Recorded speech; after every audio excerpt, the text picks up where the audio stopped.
This week, just sort of the atmosphere of the team practicing and all this? Really good. Actually, yesterday's practice from a tempo standpoint of just, getting from drill to drill and just moving around the field was probably one of the best we've had in any of our weeks. It's crazy to think it's our real first true game week, where you're on a, traditional Tuesday's a Tuesday, a Wednesday's a Wednesday, and a Thursday's a Thursday. So I think, and if anything, the embracing of finally routine, I think, has been a little bit of a boost to our guys.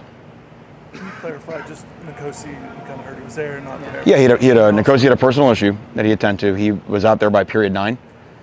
So by actually 9 and past all of the film equipment work, all the competing offense versus defense stuff, he was there for all that and took off his reps. Yeah, that's all. Yeah, how's he doing and his attitude and stuff?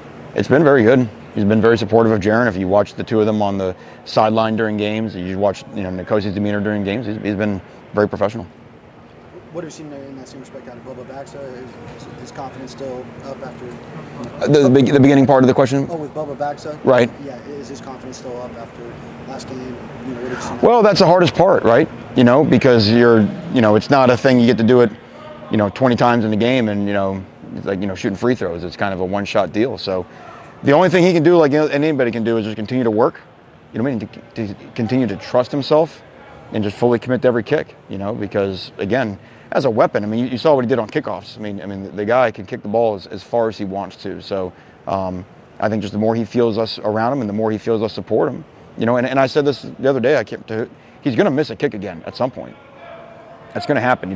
We can't demand perfection, but like we talk with all of our guys, am I improving, and am I finding a way to become the best version of myself? Manny, with special teams in general, like how many periods out of the 23, whatever it is, do you dedicate to that? And is it all the coaches sort of helping, or just one main? Everybody's involved in special teams. Me primarily. We have upped the amount of time we've practiced special teams from what we did here in the past. I'll tell you that we're 25 to 30 minutes depending on what the day is. So, and I'll say this: our special teams now. Again, it's easy to look at the result of a missed kick, but everything else that goes around it in terms of our coverage teams, our protection teams. I think I mentioned our punt coverage versus North Carolina's punt coverage yielded us 112 yards of hidden yardage in the game. The two kickoff teams were basically a wash because only one kick was returned. I think we're starting to see some of the and as the year goes on, we'll see more of the benefits of our devotion to special teams. I want to ask you about stopping the run and running the football. You've talked a lot about that this week already, but in particular, and I know it's a small sample size, just 2 games, but up the middle, particularly, teams have not had very much success running up the middle. I wanted to ask you about who's kind of maybe stood out there in your mind, and then I think offensively running to the left, you guys have had a lot of success. Is that Levon Donaldson? Who's kind of helping the run game right now, or starring in the run game? Well, starting defensively, obviously that's the main thing we pride ourselves defensively is being hard to run the ball against, and we were a year ago. And like you mentioned, we're off to 2 great starts. That's why the fourth quarter was so disappointing, is that what got them going out of their own half of the field was run game, which had been non-existent. And when they weren't running the football, they weren't moving the football against us. Part of that, though, was because they were having some success with some matchups and coverage down the field. And it's like anything else, if you have to, devote a little more help to that loosens you up on your run fits. So, but defensively, we're very happy with the way we started with our rush defense. I think, John Ford jumping in there has really been stout. Obviously, we know the linebackers. Chigozie and Aruka, I thought, had a really good game in Chapel Hill and will play more. Jordan Miller showed up in there. So, again, the Miami 4-3 with the defensive tackle position is always where it all begins. And then offensively, you may notice running to the left, but I feel like it's really been pretty good to both sides, so there may be because of a guy here, a guy there, but a lot of times we're pulling, I just think that our what we do schematically and some of the ways that we formation the defenses puts the defenses in some difficult situations, and then our backs are running really, really hard. And if we can get, if you think about poor Cam Harris probably has about 100 yards of rushing taken away on two penalties, and but as we know, if we stay persistent with that type of deal, we stay after the running game.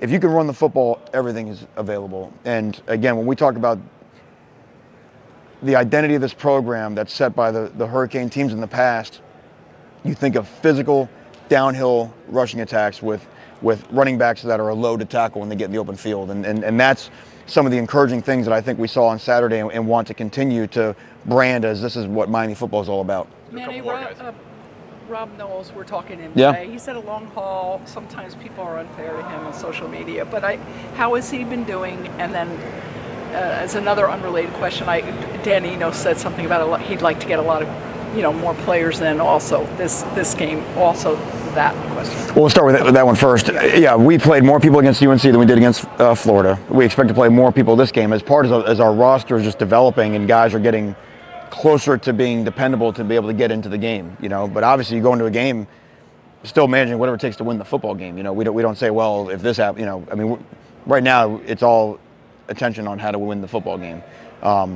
Who can help us do that? The more people we have every week, we want to play a lot of people. We want to be a team like we saw last week. I think 10 different receivers caught a ball. We want that to be part of our identity as well. In terms of Rob Knowles, I think Rob Knowles has really been a success story. A guy like you mentioned, who's had some ups and downs throughout his career. But here's the rare thing, right? A guy that stayed, right? A guy that loves Miami, that in this day and age, everyone in the outside world would say transfer, go somewhere else, do something else. And he loves Miami. He hasn't done that. And the way that he works and the way that he played on Saturday, he was able to go in the game. You can just see the difference between older guys and younger guys, and his demeanor, his urgency. I think he calmed the secondary down when he went in there because obviously we were a little rattled in the first quarter of that game. And he's always been an A+ in terms of tackling and just getting the football and getting it on the ground.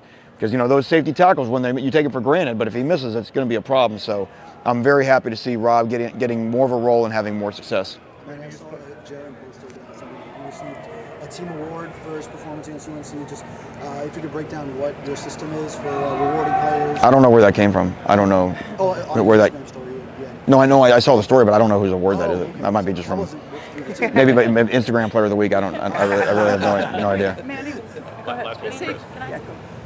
Man, you just spoke on playing more guys and things like that. Can you speak on maybe getting those guys getting opportunities, taking advantage of what you're hoping to see if they do get opportunities, how they'll take advantage? Well, that's the whole point. Is that no matter we always in practice you have like ones and twos, but when we go play, there's no ones and twos. I mean, we have 11 guys we can play at a time. So guys that want to play need to play well, and they need to get in the game and show why they need to play more, and that's all a part of it. So and that happened last week. Guys played more.